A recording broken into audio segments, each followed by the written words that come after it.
Today's Q&A, I am absolutely delighted to welcome Pippa Halley, who is the project lead for Menopause at Work at HERE, and Laura Wood, a health improvement specialist at Brighton Hove City Council. And they are here to discuss what businesses can do to support health and wellbeing at work, and what positive steps you can take as a business or a manager in reducing the impact of menopause symptoms at work. So I'll be asking Pippa and Laura some prepared questions, all designed to give you the answers and thoughts on this really important subject. So we've tried to cover as much as we possibly can. So let's get started. It's quite a big opening question to Pippa and Laura, but why is it important to manage menopause in the workplace? Very important and big question, and there's quite a few answers to it, but a good place to start is because we know 1 in 10 women do leave the workplace during the menopause as a result of their symptoms, and this is a national statistic that is out there, and that's something why we're here and why we want to talk about it, because we want to stop this happening. So we want to enable, and we want workplaces to support us doing this, to enable to have a friendly environment that we can allow people to stay in work and thrive at work. And I think the most important thing is when we say 1 in 10 women feel they have to leave the workplace, they don't want to either. And that's a really key thing. We were doing a lot of research over the last year, asking local workplaces and individuals that may have gone through the menopause to give us their opinion. And we found that actually they don't want to leave work. They felt they had to. They had no other choice. There was no support, no awareness, weren't able to talk about it. And so that's something that we really want to change. And also it's important for the workplace. We don't, the recruitment costs that are involved in that, the loss of the skills, the experience, the knowledge that you're losing is hugely important as well. So we want to make sure for both sides that people are unable to work when they want to stay in that workplace. From our research, we also found that 90% of the women who answered our survey said that their symptoms negatively impacted on them at work. So it's a huge topic, and it has a huge impact for individuals going through the menopause. So we really want to make sure that we have environments that are really supportive and friendly for everybody in that workplace, particularly as we're talking about menopause today. Anyone that's going through menopause, to feel that that environment is fit for purpose so that they're enabled to work. We know many can't talk about it. It's not a new thing. I'm sure you all know it's a bit of a taboo. People kind of feel unconfident to talk about it. And from experience through our survey, we found that when they have done, they've been shut down, or they've had a really negative experience when they've tried to raise some of the symptoms, trying to get support at work. So we really want to change that narrative and make sure that we can embed some easy and free things we can do, which we'll go on to a bit later, and what our project can help to do. And I think that's a really key thing to take away. It's really, the good news is it doesn't need a massive change, and there's actually some really effective things we can do. And one of them is just talking about menopause is a really big thing. We also know, in terms of having people, empathetic managers, we call it, there's lots of studies showing actually by having this workplace culture where we're having these conversations, it does have 3 times the impact on our performance at work. So it's a no-brainer as to why we should have these conversations. And I think from a workplace perspective as well, we found out that 11% didn't feel equipped to support people. So there are workplaces there that just feel a bit, I don't know what to do. I want to help, I want to support. And there are some good practices, and we know 17% that completed our survey do have a menopause policy in place, and obviously we want to make that a bit more, make sure that more people are having these really friendly, menopause friendly sort of workplaces that people can thrive at work as well, mainly to increase that motivation at work. We want to make people sure. We had lots of people saying that they weren't going for promotions, they weren't just leaving work, they were stopping them progressing in their careers, even if they were staying in the workplace. So that's why we feel that it is so important, and not just the obvious social responsibility, the moral reasons behind it there as well, but also just because it's a natural process. 50% of the population will experience this, and many others for many reasons will go through menopause. So it's important we talk about it and make sure that we have these environments that are supportive for those people. Thank you, Laura. I'm going to see if Pippa wants to add anything before we move on to the next lofty question. All I was going to say is, like, we just want to normalise it, try and remove some of that stigma, that taboo, get the education, awareness, understanding out there, because, you know, that's the first step. We all know that if someone's pregnant, they might need to go have a sandwich, have a cry, go put their feet up, leave work early a bit. We all say, yeah, that's fine, that's just pregnancy, that's just how it goes. It would be, the future would be for menopause at work to be like that. Oh, you know, that's normal. Thank you, Pippa. Brilliant. We'll... Thank you. So, next question. What is menopause? I think it's an important one for us to look at, and I know it's not a short answer. So no. So menopause is, as I said, it's a natural progression through the life of an individual with female reproductive organs, commonly identifying as women. But it's important to remember that menopause affects people identifying as men, people identifying as other genders. So it's really important to remember that, not make assumptions when we're thinking of menopause. It also affects people much younger. The average age is around 51 to have menopause, but it affects much younger women because for reasons that I'll talk about in a moment. So for this purposes, I'll use the terms people, women, individuals experiencing menopause symptoms. I hope that's okay. Trying to be as inclusive as possible, and it's good to bear that in mind when we're thinking about these things. So to understand what happens during menopause, I'll just a quick brief run through of the normal menstrual cycle. So everybody is different. So not everybody has an easy reproductive life. So we all know people who've had terrible periods, terrible pregnancies, terrible endometriosis, adenomyosis, all the menstrual health stuff at work and at home. But to understand the basic cycle, most people normally through their life will have a normal reproductive cycle. It's regular-ish, and so it starts at the beginning of the cycle. The estrogen levels are low and the progesterone levels are higher, and that's when you have your period, and then the estrogen levels rise throughout the month, and when they hit their peak, there's an ovary that releases an egg, which is either fertilized or not fertilized. At this point, the estrogen levels drop, the progesterone levels rise again, and then we begin the cycle again with another period. So for most people, it's a nice sort of like flowing cycle of hormones working in harmony with each other to complete the reproductive cycle. So menopause refers to that day when the ovaries stop functioning, the periods stop. It's a retrospective diagnosis because we can't definitely say that somebody's menopausal or postmenopausal till a year after they've had their last period. It's a misnomer because it's not a pause, it doesn't all come back. The meno has stopped, and with it comes consistently lower levels of estrogen, which that's generally the variation in hormones, and the lower levels of estrogen are the things that cause the symptoms. So post-menopause, so after the periods stop, it can last for years. On average, it's about 7 years, but the symptoms do tend to decrease in intensity and frequency. So it's not years and years of this, but it's also important to remember that there is the period before the menopause, the perimenopause, and this can be equally challenging. So when we get up to the perimenopause, so that's the lead up to the menopause, and that can be up to 10 years before the menopause actually happens, and we can say, yes, that was what the last 10 years was all about.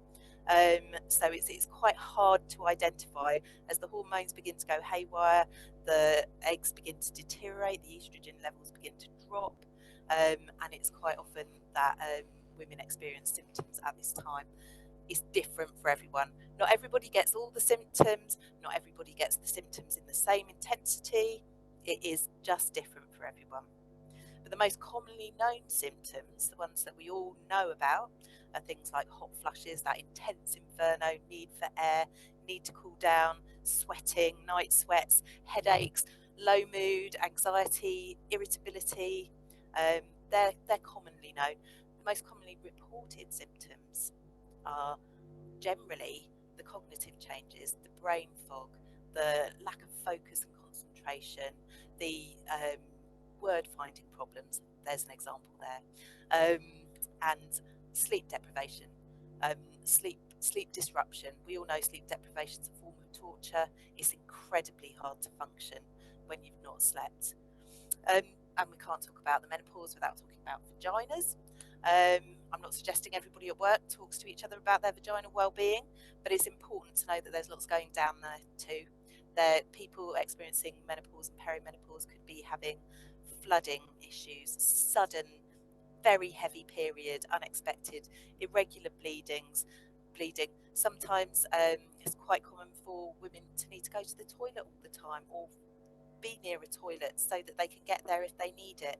It's vaginal dryness, vaginal soreness, frequent urine infections. All of these things can affect your work patterns and behaviours, and relationships. Confidence levels are key in the workplace.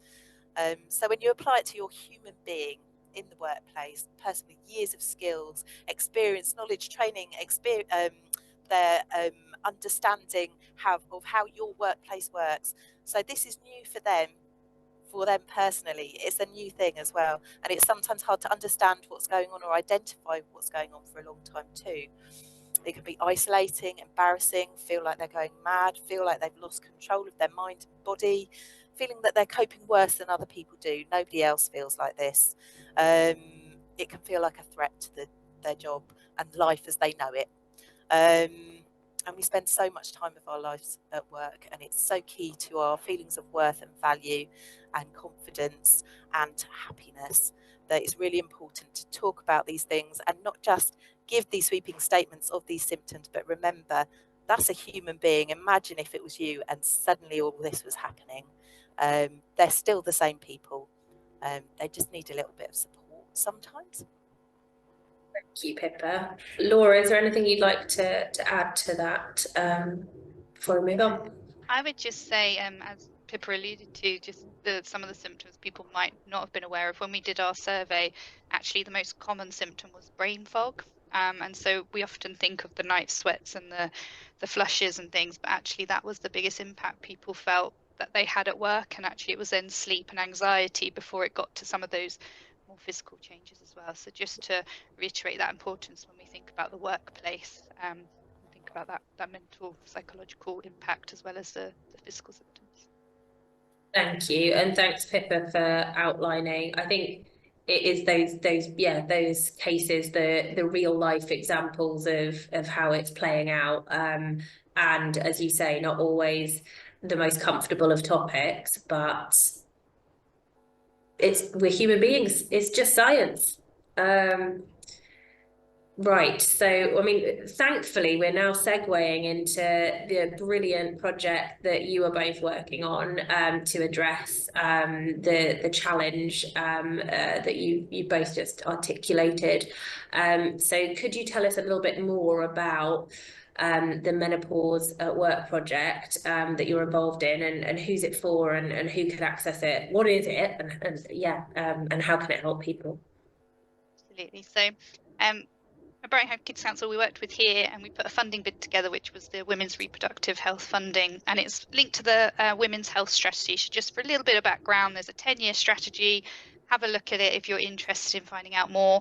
They've got information around what their priorities are for 2024. Menopause is in there, menstruation, and also trauma and birth. There are just a couple of things they're working on this year alone.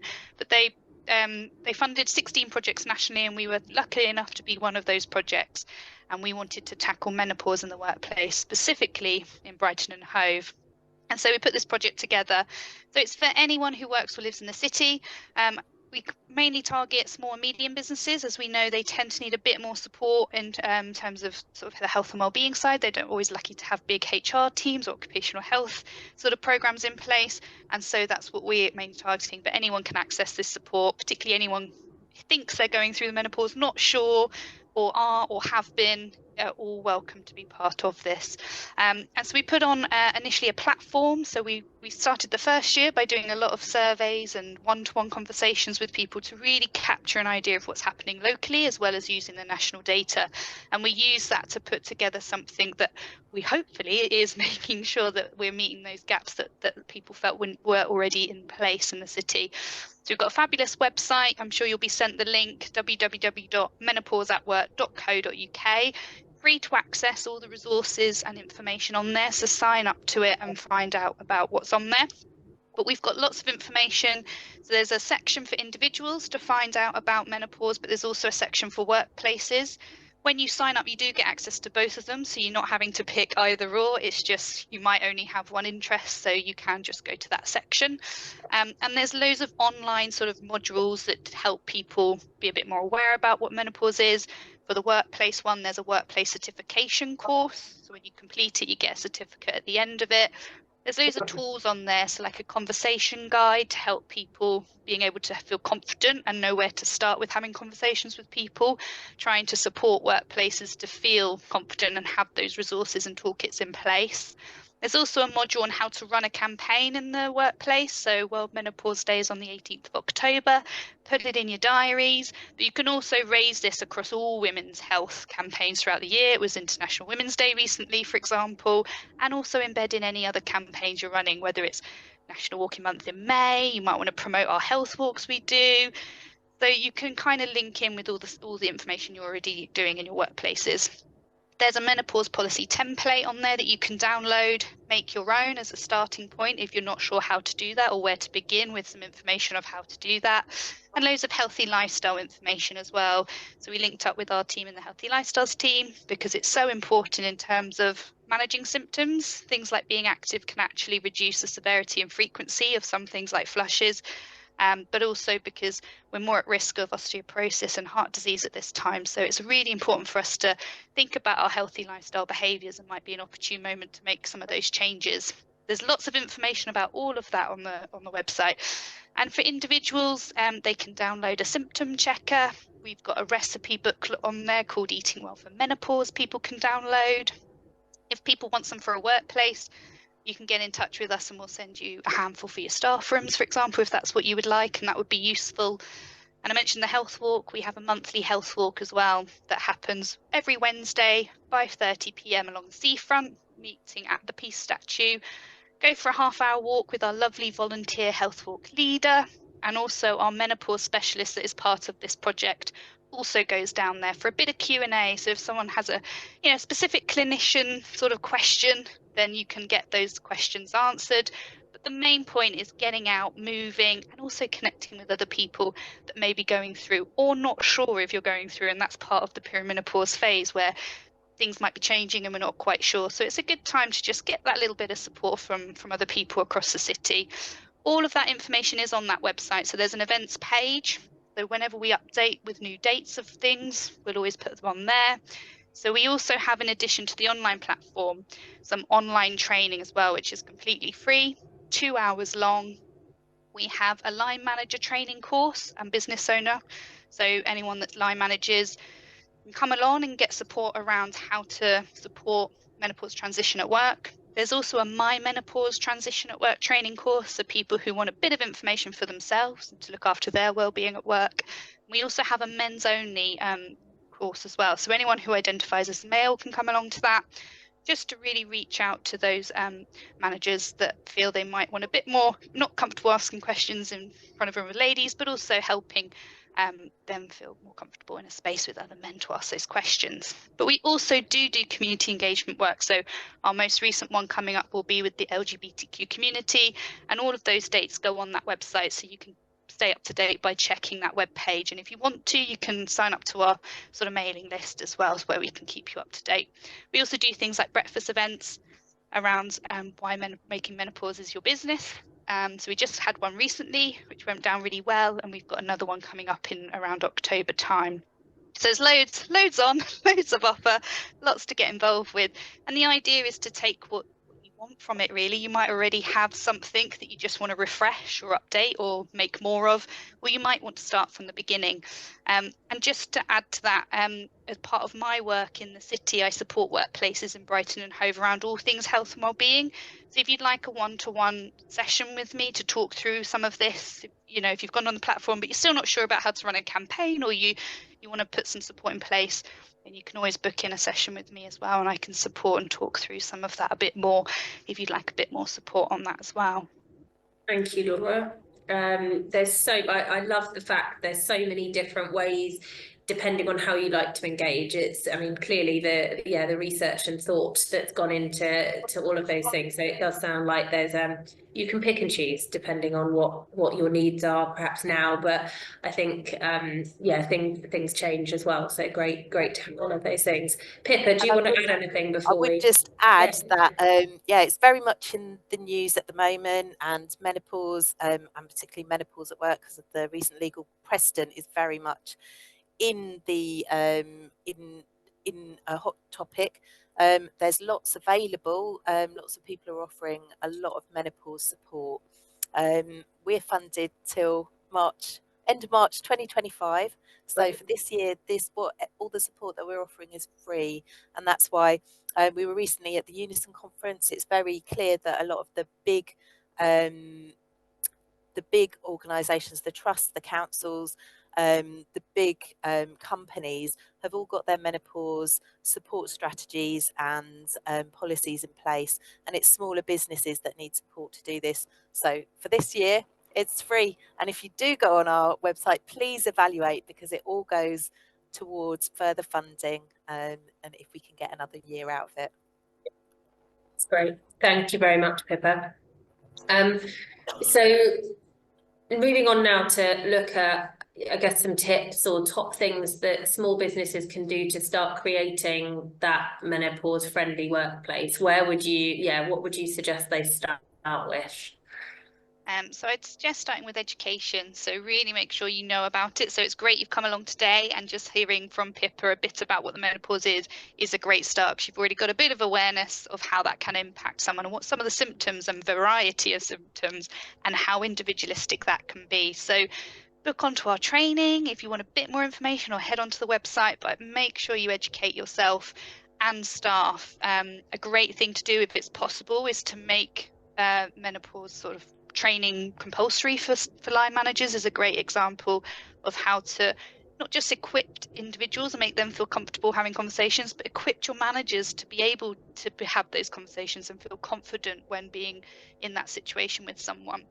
So I think education is really, really important, being aware. And then the second one is raising awareness, having that open culture, so that it says that your organisation is open to these conversations, so people feel a bit more enabled to raise something if they feel they need to, they feel supported. When we did our survey, a lot of people were saying the one thing that was really impacting on their stress and anxiety at this phase was because they were holding it all in. They couldn't talk about it, they didn't feel comfortable, and it just adds to the stress and strain of those feelings. And lots of people also said that they had some great support in place. It was fabulous. They've never accessed it because they never needed to, because they talk about it. Their manager is supportive. They know what impacts them, and they've got that sort of connection there. So I think one clear thing is, and that's why we talk about how easy and simple it can be, because we know that the majority is around stress and anxiety of not being able to talk about it. For many, people will have extreme symptoms and may need further adaptations and further support. But the majority, just by having this open culture where we talk about these things, can really make a difference to people. So that would be my second one. Have that, raise the awareness, talk about it in your workplace. And another thing I think is just having that empathy, being empathetic, showing care, listening and understanding is all people need, and being open to what you might be able to do. We've had some workplaces we talk to and say, oh, it's impossible to offer any support. We're teachers, we can't just work from home, which is true and might not be something they'd be able to offer. There are things you can do, and having that conversation with people around what would help you in this environment. And we have some great examples of people having cover for teaching for just a short period, just while they were going through a particularly difficult time. We had people getting sign off from head teachers, going out for fresh air breaks, etc. There are things that we can do, and there's lots of examples that we've got on our platform as well, to just, if you want to be inspired by what other people are doing locally and nationally, of how you can do some of those things. Oh, I put it on the Oh, I thought it was a question. That's fine. So yeah, I think just having that awareness and talk about it. I think identifying your health needs in your workplace is really key with any health and well-being we talk about, but particularly having those conversations, whether it's one-to-one in a supervision or as a whole organisation. You might have anonymous surveys that you do. The health needs assessment by Public Health England is a great thing. It's a free resource. You can download those questions. Our team can actually deliver that for you for free if you'd like to do that. And it just gives you an idea of what people want and need, and an anonymous place to put that in. If you do have sort of well-being groups, steering groups, make sure there's representatives across your organisation so people have a voice or a way of feeding into that, so that could be captured around what you can do in your workplace to address some of those needs. So that's why I'd say is the starting point. Pippa, do you want to add anything before I go on to Education, awareness and empathy. Thank you. So the next question is slightly more geared towards individual managers, I guess. What tips would you give a people manager in kind of helping to create a more menopause friendly workplace? So being willing to have those conversations. A lot of the examples we had when we were talking to people was that they were shut down, they were joked off by their manager, or people were like, "Oh, don't talk about that. No, I wouldn't say that out loud." And just being open and listening to people, not having that initial sort of negative reaction, taking it seriously, making notes where needed, make people feel heard. There's not always, sometimes people just want to be heard and they might not want that solution. But also stay up to date. So find out if you have anything in your workplace that you want to be aware of, like a policy that you can refer to. And don't be afraid to say, oh, can we, book a meeting to talk about this a bit more? I'll do some research on what we can offer and come back to you.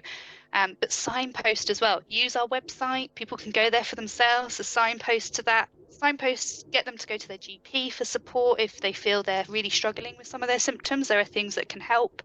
And enable them to do that in work time can help with that. If they can access a GP appointment during work time with no, effect to their pay, that can help access that a lot quicker for people, and be really supportive to show that you care and you want them to get that support that they might need. I think as well, just bearing in mind when you're thinking about performance reviews, we've had a couple of examples of people not being able to get into work. Pippa alluded to the sort of massive flooding that may happen for some people. And there was an example of someone who was really suffering with anxiety because they were just flooding so much through their clothes. They didn't know if they were going to leak on chairs. They had to get public transport to work. And the anxiety that created for that individual was just too much, and they couldn't get into work. It went down a sort of disciplinary route, all wasted resources and time and money, when actually it came down to, when someone asked the question, that this was the problem. And so they were enabled to work from home for that period, and excuse the pun, and then that was it. They were thriving at work. That's all it needed was for them. They didn't feel they could have that conversation with their manager, and so that manager was then reprimanded as well in terms of what they weren't doing in terms of being that sort of managing that performance effectively, really. So thinking about that, asking those questions around health and well-being at every opportunity to enable people to feel open to have those conversations. And I would say, if you have, as a manager, if you're creating those opportunities, that can help people feel comfortable. So whether it's in a one-to-one, whether you're doing wellness action plans, Mind resources are on there free to download on the Mind website around wellness action plans. Anyone can do that at any time. Lots of people do them as a return to work sort of tool. It's a great preventative tool to do before, just to understand what impacts people's well-being at work, and that might create the opportunity for them to go, actually, I've been feeling this is some of the symptoms I'm going through. I think I'm going through perimenopause. You can also do things like age-friendly toolkits that have midlife MOTs, where you ask all staff when they're a certain age, maybe 40 plus, they fill in these like conversation tools to talk about all things, but one of them is around health and well-being. So you're creating an opportunity for them to feel they can raise it in those opportunity moments, which can help people feel a bit open with you. So I think just being empathetic and having conversations, I think for workplaces, for managers particularly, is key. Thanks, Laura. Anything you want to add there, Pippa?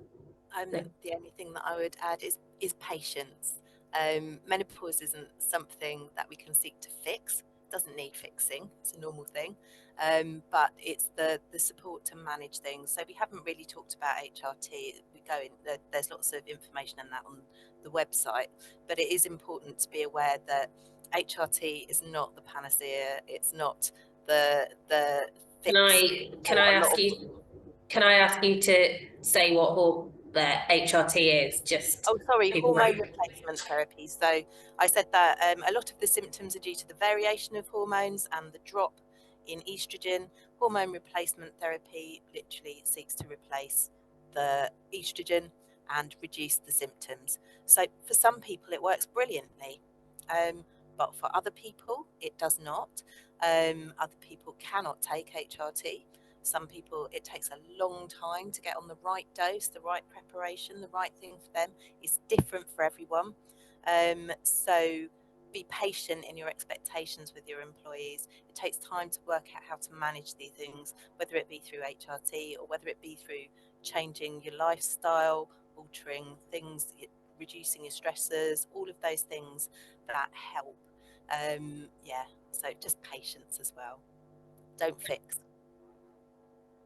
We've had a couple of questions that I think relate to this point about supporting line managers. So I know, Laura, you just explained a few kind of opportunities to start having those discussions to give to kind of indicate to your team that you are open to talking about health and well-being at work across all different challenges. Do you have any other suggestions about how to help managers or founders share with their team in a kind of patronizing way that they are open to talking about this?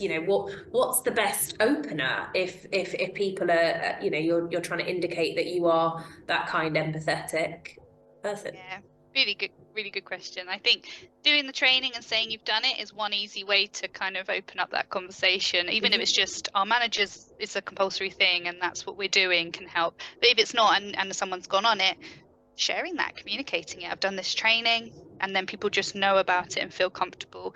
But I think running a campaign and raising awareness that way in the workplace is an easy way to do it, where it's not so to an individual and thinking, oh, you might want this conversation. It's very much to the organization, to your team, whoever it might be.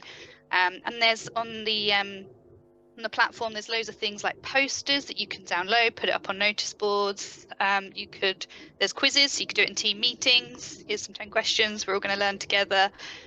There's some mythbusters on there as well, so you can create an awareness campaign. And again, there's a module on there of how to do that, and that helps open up the conversations and doing it in a way that this is what we're talking about today because it's International Women's Day, for example. So you can link in with those national campaigns to raise the awareness. Or, as I said, like National Walking Month in May. Did you know there's Menopause Health Walk? You could do the health walks generally. There's a fabulous offer in the city that our team do, but you could also raise the awareness of, did you know they've got these monthly menopause health walks as well? So I think if you're doing it as an open thing and your communication is ongoing, and I think that's also the clear thing, it's not just a one-off. It's Menopause Wellness Day. We're doing this one thing and that's it. We're never going to talk about it again.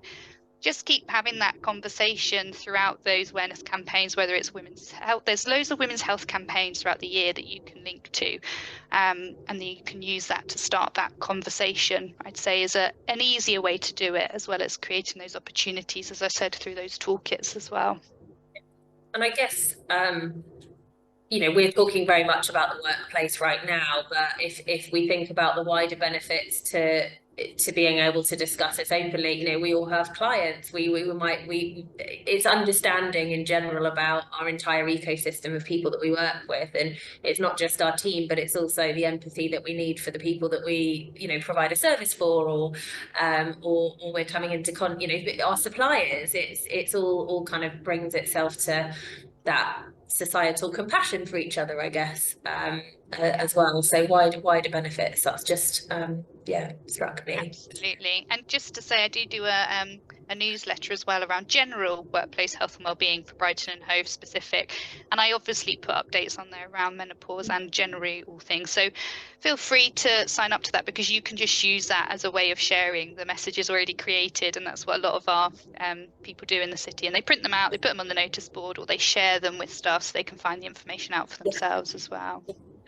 And there was a question in advance, I know, and you know, we're not going into kind of policy and HR too much today, but on the platform or signposting, are there kind of menopause policies out there that people can take a look at as starting points to develop their own?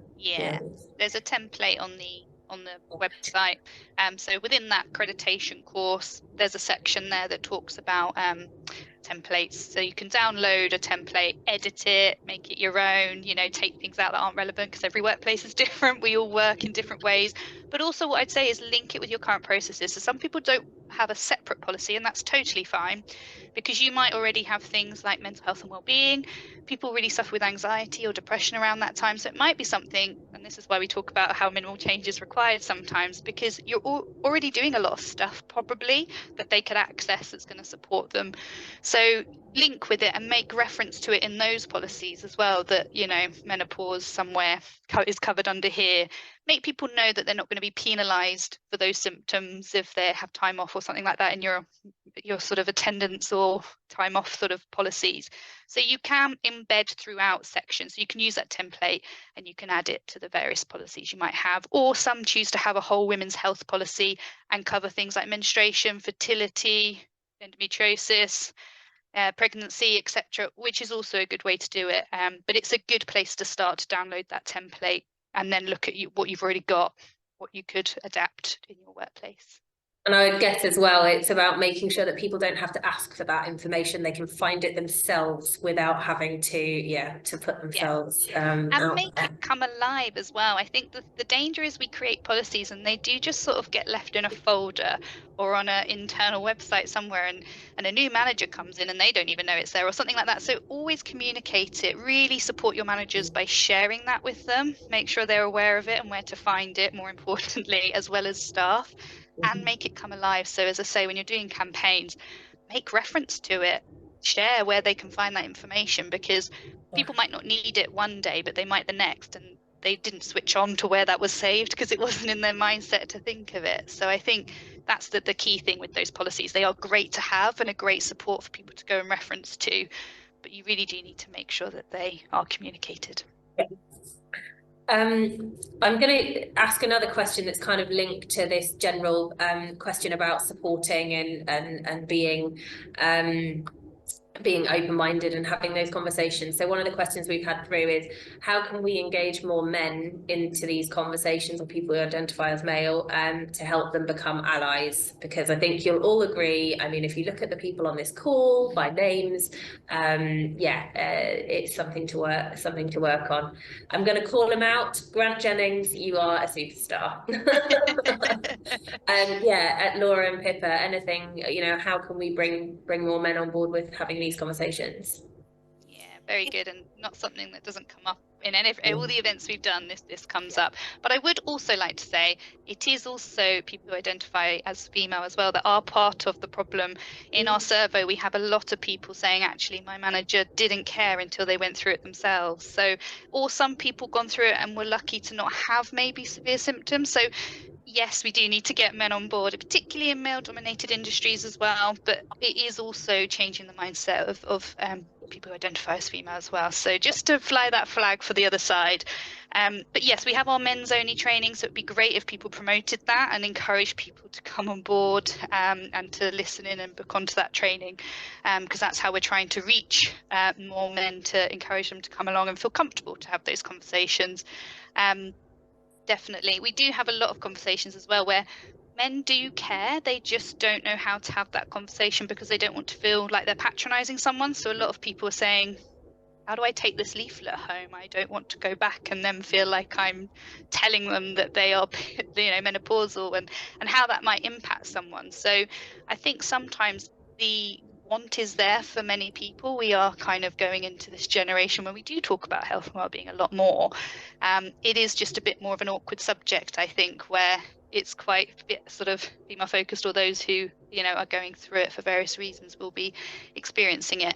So I think we need help reaching men, and if anyone has ideas, we are all open to really getting out there to really reach the groups that we want to make sure that they are being booked to, and like this, reaching out as many people as we can, doing lots of talks and information. So we haven't got all the answers on that one. We're still trying. And Pippa, I don't know if you've got something to add there. I mean, I would say don't underestimate the sort of positive impact and potential for men. Don't exclude them from the conversation, because they might feel, you might think that they think that you think that they think it's awkward. I mean, when we started the project last year, I spent the entire summer, I mean, I'm menopausal age, all my friends are, every barbecue I went, I found myself cornered by people's partners. So it is very easy to sort of polarize the male-female experience, but actually the experience of the people who have engaged with us so far, they want to know, they want to help, they do care. Certainly not, we can't make sweeping statements about everybody in that way, but yeah, just to take down the fear. Don't be afraid to talk to somebody if you and sort of just reducing that fear around saying the wrong thing for men, I think, is the key thing. We have really good engagement at the men only workshop that we had before, and we're really excited about the one coming up. So if you know any males who would like to engage, send them our way, because yeah, we found it really, we were a bit nervous before we did it, but it went really well. It was very productive, and it was very well evaluated by the men who came. Thank you. Thanks, Pippa. Thanks, Laura. I'm going to move on to the question around that is around kind of the legal, kind of how it's treated in workplace law. But how is menopause currently treated in workplace law? Yeah, so Pippa alluded to earlier, you might have seen it a bit recently in the news. Some new guidance has come out to support workplaces, which is great, around this question around the law, because obviously before there was a lot of talk around it not being a protected characteristic, which they wanted it to be. However, there is still law in place that we must follow as workplaces. So the Equality Human Rights Commission website, I would recommend people look on to if you are interested in this area. We're not HR or legal advisors, so we can't answer questions, but we can certainly give you a bit of information on this. But that website is great. That's where they created this guide for workplaces. They've got fantastic videos on there. We've linked them to the videos to our platform as well, just to make that connection and raise that awareness. But really, it's under the Equality Act.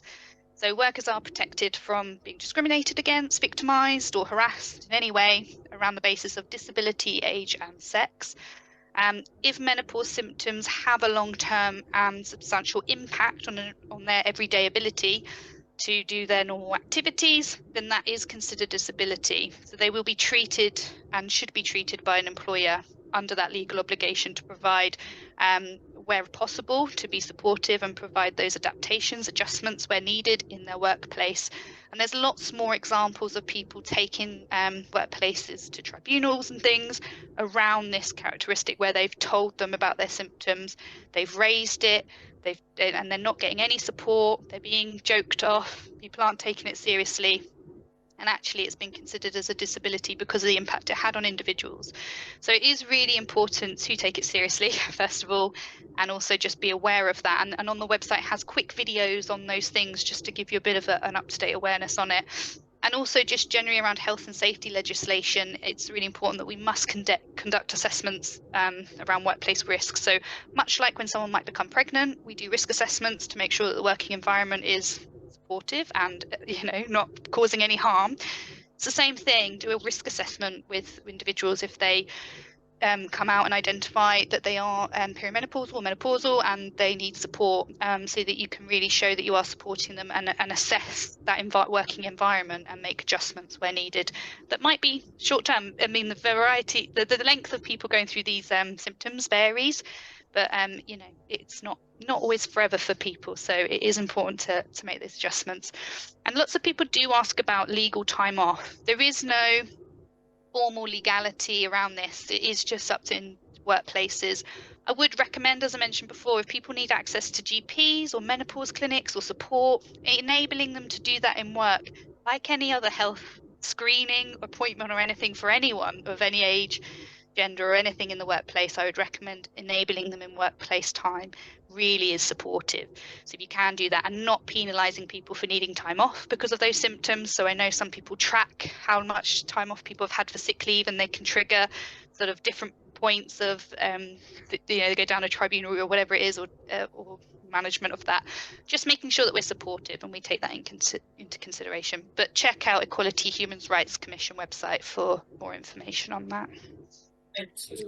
And I mean, we have some fantastic chamber members who are, you know, always upskilling, experts, legal experts, HR experts. I know there's a couple on this wonderful call today who, I think it's that Lorraine Sherrod just there. It's making use and having those conversations and finding out, there's some brilliant local support as well. We're very lucky in this city that we've got some very dynamic, forward-thinking organisations. Very conscious of time, so I'm just moving swiftly on.